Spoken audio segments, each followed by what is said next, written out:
சக்கரை பொங்கல் செய்யறதுக்கு நான் வந்து இந்த டம்ளரில் இந்த டம்ளரில் ஒரு டம்ளர் அரிசி எடுத்து ஊற வச்சுக்கிறேன். ஒரு 10 நிமிஷமாக தான் ஊறிட்டு இருக்குது.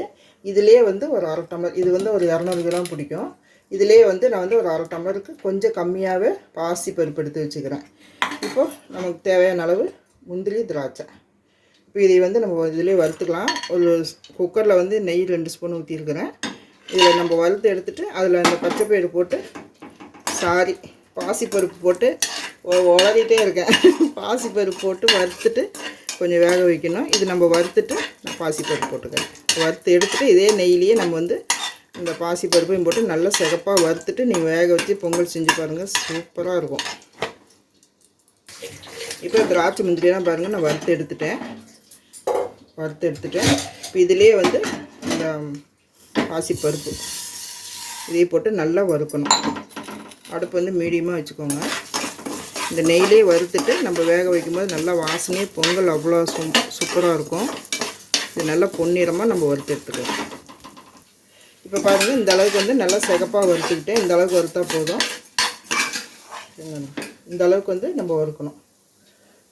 இந்த அளவுக்கு வறுத்தா போதும். இப்போ நம்ம வந்து தண்ணி ஊற்றிக்கலாம்.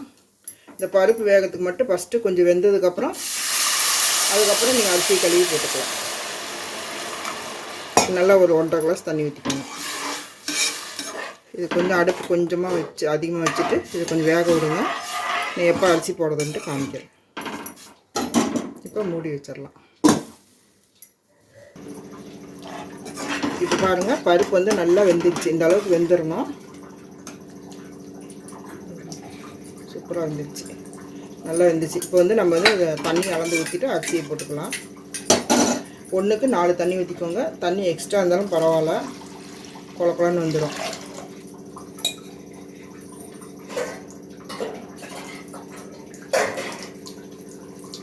இது வந்து 4 டம்ளர் பிடிக்கும், 4.5 பிடிக்கும். இது நான் போட்டேன். இப்போ வந்து அரிசியை போட்டு நல்லா ஒரு 3 விசில் விட்டு 3 4 விசில் விட்டுருங்க. இப்போ அரிசியை போட்டுக்கலாம்.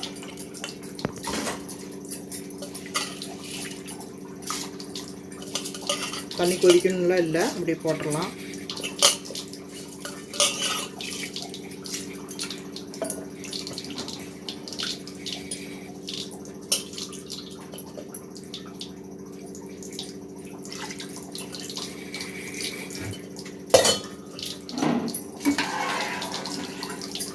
இந்த வெந்து வரத்துக்குள்ள நம்ம வந்து வெல்லம் கரைச்சி வச்சுக்கணும்.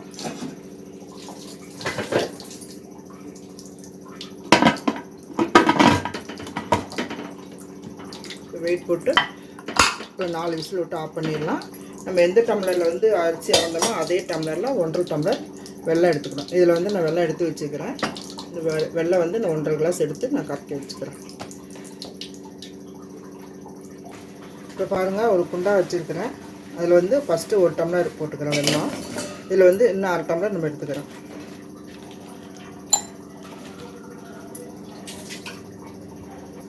சாரி, மைக் ஆஃப் பண்ணாமே நான் போட்டேன். இன்னும் 1/2 டம்ளர் நான் உள்ளே போட்டேன். இப்போ இது வந்து கொஞ்சமாக தண்ணி ஊற்றிக்கோங்க. இது சர்க்கரை வந்து இந்த வெல்லம் வந்து கரையிற வரைக்கும் ஊற்றினோம்னா போதும். இந்த அளவுக்கு நல்லா கரைஞ்சி வரட்டும்.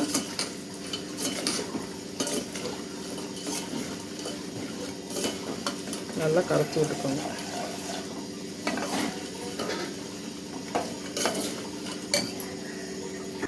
இப்போ பாருங்கள், நல்லா வெந்துருச்சு.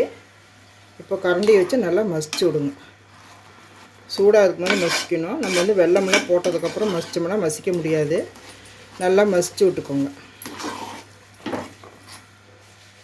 இந்த அளவுக்கு நல்லா மசிச்சு விட்டுக்கோங்க. நான் வந்து ஒரு 3 விசில் தான் விட்டேன், 4 கூட விடலை, 3 தான் விட்டேன். அதுலேயே நல்லா வெந்துருச்சு. ஏற்கனவே நம்ம பாசி பருப்பு வந்து வேக வச்சு தான் போட்டிருக்கிறோம். நல்லா பச்சரிசி வந்து சீக்கிரமாக வெந்துடும்.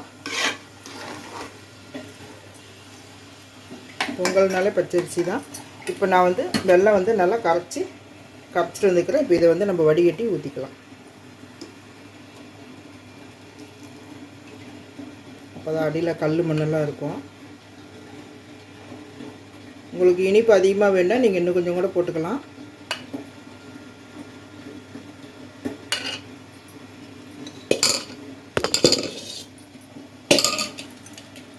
இப்போ வந்து இது வந்து நல்லா கலந்து விடுங்க.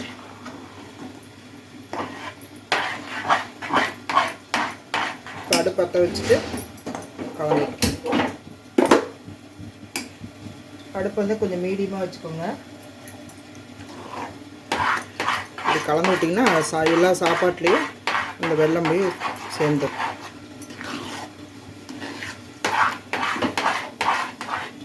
இப்போ பாருங்கள், இந்த அளவுக்கு கொஞ்சமாக பச்சைக்கல் போகிறோம். இப்படி நல்லா நுணுக்கி விட்டு இப்படி போடுங்க. கொஞ்சமாக போடுங்க, ரொம்ப நிறையா போட்டுறாதீங்க. இப்போ நம்ம வந்து அடுத்தது நம்ம வறுத்து வச்சுக்கிற திராட்சை முந்திரி 2 டெக்கரேஷனுக்கு வச்சுக்கிறேன். இந்த எடுத்து யாராவது சாப்பிட்ற போகிறாங்க. நேற்று அப்படி தான் சாப்பிட்டா. இப்போ இதிலே வந்து நல்லா கலந்து விட்டுட்டு நல்லா வெல்லம்லாம் நல்லா கரைஞ்சி எல்லாத்தையும் நல்லா கலந்து விட்டுட்டேன். பச்சை கற்பூரம் போட்டாச்சு. இப்போ வந்து இப்படி பார்க்க தான் இப்படி இருக்குது. ஆனால் வந்து கொஞ்ச நேரம் ஆயிடுச்சுனாக்கா கொஞ்சம் கெட்டியாயிடும். இப்போ இதில் வந்து 2 ஸ்பூன் நெய் ஊற்றிக்கலாம். இப்போ வந்து 2 ஸ்பூன் நெய் ஊற்றிக்கோங்க. கம்மன்னு சாமிக்குன்னு செய்யும்போது எல்லாம் நல்லா தான் வருது.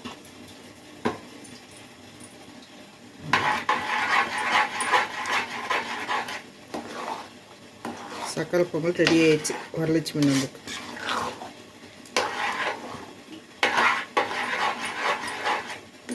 அவ்வளோதான். நீங்களும் இதே மாதிரி செஞ்சு பாருங்க ஃப்ரெண்ட்ஸ். ரொம்ப சூப்பராக இருக்கும். பச்சை கற்பூரம் போடுங்க. நம்ம பிரசாதம் செய்யும்போதே நம்ம வந்து அதில் வந்து பச்சை கற்பூரம்லாம் போட்டு செஞ்சால் தான் நல்லாயிருக்கும். அவ்வளோதான் ஃப்ரெண்ட்ஸ். அருமையான ஒரு சக்கரை பொங்கல் கோயிலில் சாப்பிட்ற மாதிரியே இருக்குது.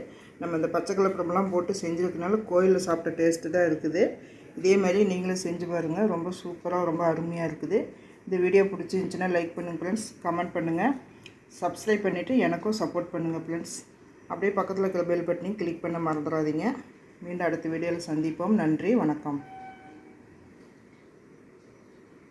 நம்ம வந்து லெமன் சாப்பாடு செஞ்சுக்கலாம். அதுக்கு வந்து கொஞ்சமாக ஒரே ஒரு வெங்காயம் எடுத்து வச்சுக்கிறேன். கொஞ்சமாக பூண்டு போட்டு தாளிச்சிங்கன்னா நல்லாயிருக்கும். கொஞ்சம் கருவேப்பிலை, கொஞ்சமாக இஞ்சியும் பச்சை மிளகாயும் நம்ம வந்து மிக்சியில் அரைக்க வேண்டாம். அப்படியே நல்லா குறப்பாக அரைச்சி நம்ம போட்டுக்கணும். இதை நான் வந்து இந்த மாதிரி ஒரு மிக்சி ஜார் எடுத்து வச்சுக்கிறேன். இதில் தான் நான் வந்து போட்டு அரைக்க போகிறேன். இப்போ எப்படி செய்யுதுன்னு பார்க்கலாம். இப்போ அடுப்பு பற்ற வச்சு நான் ஒரு கடாயை வச்சுருக்கிறேன். இப்போ நான் வந்து நல்லெண்ணெய் தான் ஊற்றிக்கிறேன். எப்போவுமே வெரைட்டி ரைஸ்க்கெலாம் கொஞ்சம் நல்லெண்ணெய் ஊற்றிங்க நல்லாயிருக்கும். அப்படி இல்லைன்னா நம்ம என்ன எண்ணெய் யூஸ் பண்ணுறோமோ அதை யூஸ் பண்ணிக்கலாம்.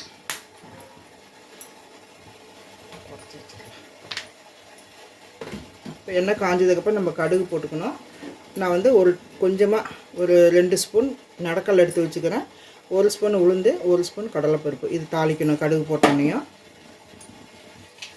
இப்போ நம்ம கடுகு போட்டுக்கலாம். கடுகு நல்லா பொரிஞ்சதுக்கப்புறம் தான் நம்ம வந்து இந்த கடலைப்பருப்பு, இந்த நடக்கல்ல இதெல்லாம் போட்டுக்கலாம். போட்டால் நல்லாயிருக்கும். நடக்கல் எல்லாம் உங்களோட விருப்பம்தான். இப்போ பாருங்கள், கடுகு வந்து நல்லா பொரிஞ்சிருச்சு. இப்போ இந்த எல்லாத்தையும் ஒன்றாவே நம்ம போட்டுக்கலாம். போட்டு நல்லா கலக்கி விடணும். நல்லா சிகப்பாக வரணும். அதுக்கப்புறம் தான் வெங்காயம், பூண்டு இதெல்லாம் போடணும்.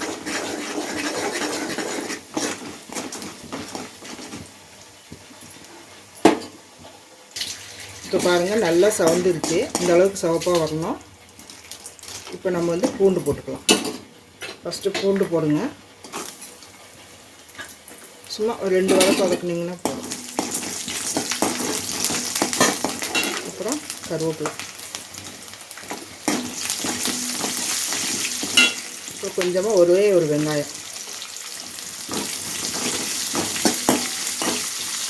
இந்த வெங்காயம் கொஞ்சம் வதங்கினதுக்கப்புறம் மஞ்சத்தூள், நம்ம அந்த அரைச்சி வச்சுக்கிற அந்த பச்சை மிளகாய், இஞ்சியும் போடணும்.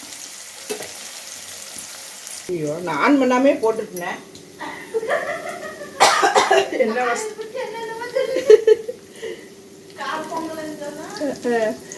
சாரி ஃப்ரெண்ட்ஸ், நான் அந்த இதை ஆன் பண்ணாமே நான் பேசிட்டேன். இங்கே பாருங்கள், அந்த அரைச்சி வச்சுக்கிறோம்ல இஞ்சியும் பச்சை மிளகாயும், அதை வந்து நான் போட்டேன். கரண்டியில் தான் விழுந்துருக்குது. இது வந்து வலிச்சு போட்டேன். நீங்கள் அப்படி இந்த மாதிரி ஜாரில் இல்லை அப்படின்னா பெருசில் அரைக்க முடியாது. நீங்கள் வந்து தட்டி கூட போட்டுக்கலாம். இப்போ இதுலேயே கொஞ்சமாக மஞ்சத்தூள் போட்டுக்கலாம்.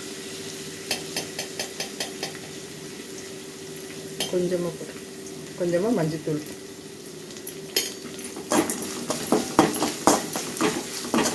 இப்போ இதுக்கு தேவையான அளவு உப்பு போட்டுக்கோங்க.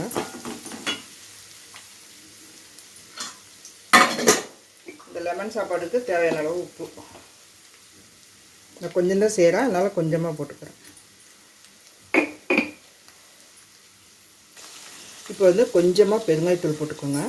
கொஞ்சம் ஒரு கால் ஸ்பூன் இருந்தால் போதும். இது நல்லா வதக்கி விட்டுட்டு கொஞ்சம் கொத்தமல்லி,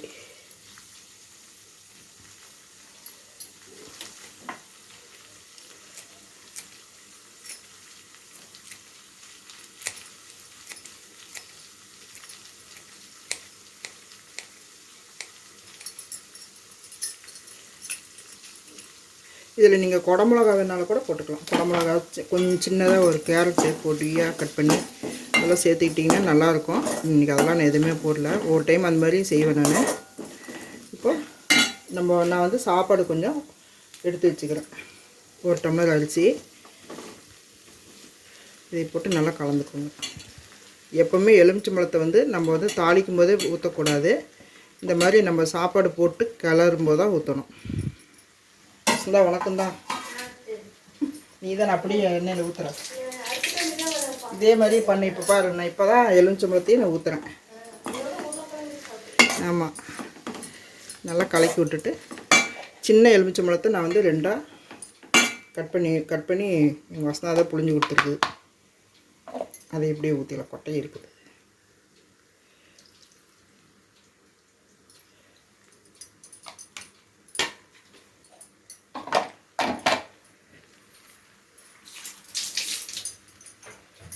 இப்போ நல்லா கலவி விட்டுருங்க.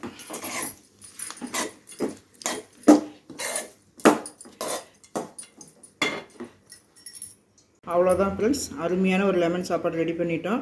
நீங்களும் இந்த மாதிரி இஞ்சி பச்சை மிளகாலாம் கொஞ்சம் அரைச்சி போட்டிங்கன்னா ரொம்ப நல்லாயிருக்கும். டேஸ்ட்டு ரொம்ப சூப்பராக இருக்குது. ஒருத்தர் வேறு அப்படியே கிடைக்குமான்னு பார்க்குறாரு. இந்த பாப்பா வேறு பார்க்குது. அவ்வளோதான், ரொம்ப டேஸ்ட்டான அந்த லெமன் சாப்பாடு. நீங்களும் அதோட ட்ரை பண்ணி பாருங்கள். இந்த வீடியோ பிடிச்சிருந்துச்சுன்னா லைக் பண்ணுங்கள் ஃப்ரெண்ட்ஸ். சப்ஸ்கிரைப் பண்ணிவிட்டு எனக்கும் சப்போர்ட் பண்ணுங்கள். அப்படியே பக்கத்தில் இருக்கிற பெல் பட்டனையும் கிளிக் பண்ண மறந்துடாதீங்க. மீண்டும் அடுத்த வீடியோவில் சந்திப்போம். நன்றி, வணக்கம்.